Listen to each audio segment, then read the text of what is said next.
Bismillahirrahmanirrahim. Assalamualaikum warahmatullahi wabarakatuh. Alhamdulillah hari ini saya berkesempatan untuk menyampaikan PowerPoint yang telah saya buat mengenai mata kuliah Fikih Siasah dengan tema kajian Fikih Siasah dan perkembangannya. Yang terhormat kepada Bapak Danu Ari Setianto, SSY/MH, selaku dosen pengajar Fikih Siasah. Dan sebelumnya perkenalkan, nama saya Dahalia Diah Putri Permatasari dari Program Studi Hukum Ekonomi Syariah dengan NIM 21211112999 ingin melakukan presentasi. Selanjutnya saya akan masuk ke materi, yakni saya akan membahas mengenai poin yang akan saya bahas. Yang pertama adalah kategori hukum dalam Islam. Terbagi menjadi 3 yang akan saya bahas. Yang pertama ada syariah, fikih, hukum, dan pemahaman mengenai hukum Islam. Oke, syariah. Syariah merupakan komponen ajaran Islam yang mengatur tentang kehidupan seorang muslim, baik dalam bidang ibadah kepada Allah Subhanahu wa taala yang dikenal dengan hablum minallah, maupun dalam bidang muamalah atau hablum minannas yang merupakan aktualisasi dari akidah yang menjadi keyakinannya. Dapat disimpulkan bahwa syariah merupakan suatu hukum dan aturan dalam Islam yang mengatur segala aspek kehidupan manusia. Kemudian poin yang kedua yang akan saya bahas adalah fikih. Fikih merupakan salah satu bidang ilmu dalam syariat Islam yang secara khusus membahas persoalan hukum yang mengatur berbagai aspek kehidupan manusia, baik dalam kehidupan pribadi, dalam bermasyarakat, dan kehidupan manusia dengan Allah Subhanahu wa taala. Ilmu fikih biasanya membahas mengenai cara beribadah dan muamalah sesuai dengan yang tersurat di dalam Al-Qur'an dan As-Sunnah. Selanjutnya dari kategori hukum dalam Islam, yakni ada poin ketiga, yaitu hukum Islam atau syariat Islam. Hukum Islam merupakan suatu sistem kaidah-kaidah yang didasarkan pada wahyu Allah Subhanahu wa taala dan sunnah Rasul mengenai suatu tindakan atau tingkah laku seorang mukallaf. Apa itu mukallaf? Mukallaf itu orang yang sudah dapat dibebani kewajiban, atau orang yang sudah balik, atau orang yang bisa berpikir dengan baik, yang telah diakui atau diyakini.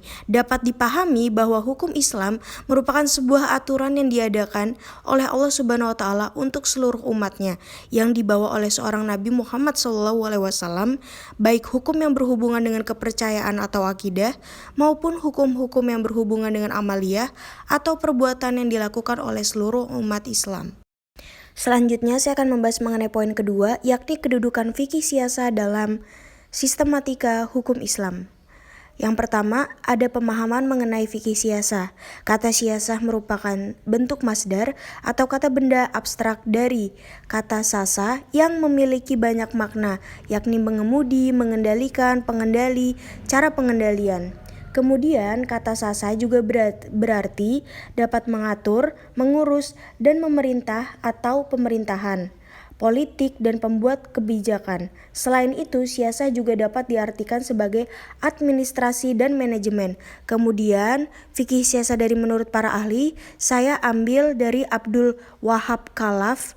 Secara terminologi mendefinisikan bahwa siasah adalah pengaturan pandangan yang diciptakan untuk memelihara ketertiban dan kemaslahatan serta mengatur keadaan.